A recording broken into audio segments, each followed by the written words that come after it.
Let's talk to Alberto Costa, Conservative MP for South Leicestershire, Parliamentary Private Secretary to the Attorney General. Alberto, very good morning to you. Morning, Mike. It's always a pleasure. Thanks for inviting me. Not at all. Thank you very much indeed. There's been a lot of talk overnight, hasn't there, about these new restrictions, and particularly this 10-year penalty for people who tell lies on their locator form when they come back into the country. A lot of legal people think it's not really, one, enforceable and possibly not even constitutionally allowable. So, in terms of the last point, it is constitutionally allowable. Parliament is sovereign. And Parliament, through acts of Parliament, empowers the executive, empowers the government to take various measures. I think the question that you rightly ask, Mike, is this a fair and proportionate proposal? I think what I'd like to say to your listeners, and it's really important that we explain this, whatever politicians pass, whether it's the executive, the government, or whether it's MPs through acts of Parliament and scrutinising other forms of legislation, it's not politicians that adjudicate when individuals are charged with an offence. That's really important. It's for the judiciary, which are entirely separate from government and from Parliament. So yes, Matt Hancock has made this announcement in terms of potentially a custodial sentence of up to 10 years, but it would be entirely a matter for a judge, for the court system to determine whether an offence of the COVID regulations is so egregious that it would go anywhere near that 10-year maximum. I would also add, Mike, that there's lots of potential activities, criminal activities in our country where custodial sentences are quite severe, but they're very rarely meted out to that extent. So it's not unusual of itself, Mike, to give that latitude to the judiciary. But I would have thought, with my legal hat on, I would have thought that it would be only in extremis that someone would receive such a custodial sentence for breaching the regulations. But I think you would probably concede, you may or may not wish to, Alberto, though, that it was a bit of grandstanding by Matt Hancock, wasn't it? Because as you quite rightly point out, it's very unlikely that anyone's going to get 10 years for putting something down on a form that turns out not to be true. But yet he made a virtue of it as if this was a big threat, because clearly what he wants to do is discourage anyone from doing it. Well, you've hit the nail on the head. It's about discouraging people. Look, there is a growing number of people, albeit still a very small minority, but nevertheless growing number of COVID skeptics who some people don't even believe that there is a virus out there. And I receive an enormous amount of constituent correspondence, Mike, that says to me, I'm abiding by the COVID regulations, but I've seen a neighbour or I've seen somebody else that's not abiding by the COVID regulations. It's not fair, etc. And my starting point is always to remind people that we police our country by consent. We are not an authoritarian country, thank God. We have a system in our country where the police by consent, and long may that remain. And so the regulations that were first brought in the first lockdown back in March of last year, and subsequent regulations that have been passed, increasing the fines, increasing the strictness of the lockdown, is really all about reminding people that ultimately they have to abide by these rules and regulations. Why is that the case, Mike? It's very simply this. If you're an asymptomatic carrier of the virus, you're fit and healthy and you don't think you've got the virus and you're out there and you're breaching the COVID regulations, you're not wearing a mask indoors, and you transmit that virus to someone else, well, that person that receives the virus through no fault of their own may end up becoming very seriously ill and in some cases tragically die. So it is incumbent upon politicians, and I'm sure you'll understand this. My first job is to protect people. This is a once-in-a-century crisis. We're getting our way through it. We've got vaccines. There has to be light at the end of the tunnel, and I agree. We're awaiting the Prime Minister's plan to get us out of this really draconian situation.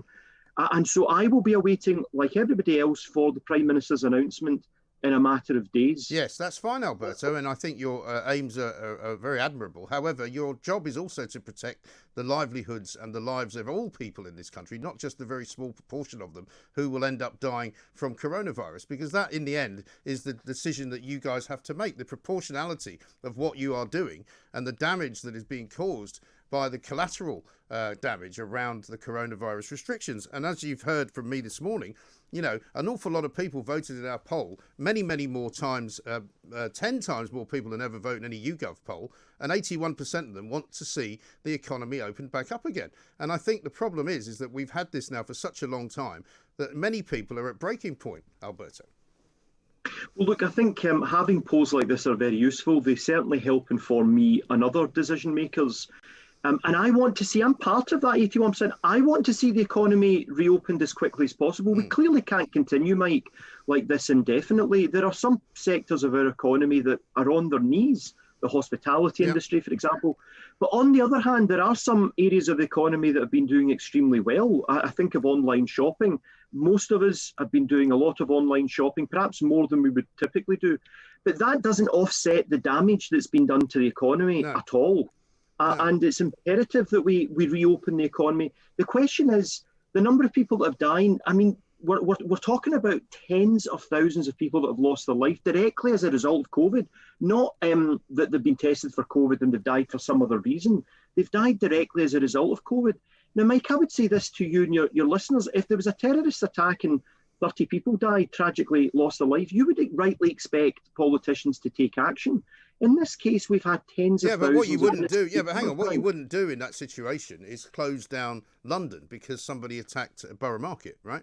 Which is effectively what you've done here. I was in London. I was in London in 2005 when we did have the terrorist attack. My mobile phone didn't work. That was shut down the reception. There was, we were asked to leave parts of London. Actually, some draconian measures can be taken depending on the nature of the circumstances. But look, I don't want to compare apples with oranges. I totally agree. We need to get our economy reopened. And the challenge that the Prime Minister has got is to do that as quickly as possible, as safely as possible, without us having yet another spike and this endless roller coaster of up and down. So I agree with the 81%. I want to see the economy reopened as quickly as possible, and I look forward to the Prime Minister coming forward with his plan. Yes, me too. And I think a lot of parents are particularly keen to find out when their children can go back to school, because I do worry very much about our young people, particularly teenagers, the youngsters, the ones at primary school, perhaps not so much, but teenagers in particular. I mean, my own 16-year-old son was out last weekend sledging with his mates. First time he'd seen them this year, right? And you should have seen how happy he was because he was able to actually have some social interaction with someone. Mike, if you cup your ear, if you cup your ear, you just might hear my 8-year-old son in the background. So in between these interviews, I hope he's heckling you. Of course he is. He wants to be on your show at some point. No problem. But look, I'm the father of 2 young children. I've got a secondary school-aged child and a primary school-aged child. Both go to state schools. And my wife and I are trying our very best, as all parents are throughout the country. We're both trying to work, trying to do our job, and at the same time ensure that our children get as much of an education as possible. These are really difficult times, and that's why I think it's not just about reopening the economy, it's getting our kids back to school as quickly as possible. And I hope that we will get the kids back to school from the 8th of March, when the Prime Minister has hinted that that might be the date that we start to reopen schools. Yes, of course. Yes, I agree with your listeners. We want to get things moving quickly. But I end with this point about this situation, and it's this. Let's look at the success story. We had a vaccine that was approved a matter of weeks ago. People seem to forget this. It was only mid-December, a matter of weeks ago, and we've already vaccinated over 10 million people. I mean, this is just incredible. This is a mammoth task that we've all done together. Yeah. And we should all be quite, well, maybe not pleased, but we should certainly be satisfied that when it comes to it, the British people can work together and get things done. Oh, I don't think there's any doubt. I mean, even Angela Rayner can't pick holes in the vaccination policy. I mean, Nicola Sturgeon, different matter. Before you go, I must ask you about what's going on up in Holyrood in the Scottish Parliament, because on Monday, Peter Murrell, Nicola Sturgeon's husband, the First Minister of Scotland, was accused of basically committing a criminal act. Now, you're Private Secretary to the Attorney General. He was accused of committing a criminal act by making a false statement, and nothing seems to have happened about that. I mean, I find that quite extraordinary. Alex Salmond has refused to go before the committee because the committee won't let him talk about the things he wants to talk about. I mean, it seems like some kind of cabal wrapped inside an enigma. I couldn't agree more with you, Mike. There's certainly something that's very smelly in this whole affair. And the quicker that the Scottish Parliament's inquiry can get to the bottom and shine light as a disinfectant on the actions or omissions of all the protagonists involved, the better it will be. And let's not forget, there's two groups of people that are suffering. Group number one are the people that alleged, and we have to be careful because Alex Salmond was acquitted of the charges, with people that alleged that he'd committed some wrongdoing. But secondly, there's also the wider people of Scotland, and for that matter, the whole of the UK, that have to watch this sorry saga of a separatist government at war with itself, and at the end of the day, not providing the people of Scotland with the services that they're entitled to. Look at the vaccine rollout. Why has it not been as successful in Scotland? The Scottish Secretary of State only a week ago wrote to Nicola Sturgeon offering further UK assistance to help in the vaccine delivery in Scotland. This is the problem that we've got with the separatists in government in Edinburgh. They do not want to focus on the principal job, which is ensuring that they provide the best public services to the people of Scotland through the money that's supplied at UK government level. In other words, all of us as British society contributed this. And the sorry shenanigans between Sturgeon and Salmond, the quicker that these characters are out of office, the better for all of us who love Britain. Absolutely. Alberto, thank you very much indeed. Alberto Costa, Conservative MP for South Leicestershire, Parliamentary Private Secretary to the Attorney General, conceding there pretty much that the 10 years which is going to be handed down supposedly as a prison sentence to anyone who tells lies on their locator form is never going to happen.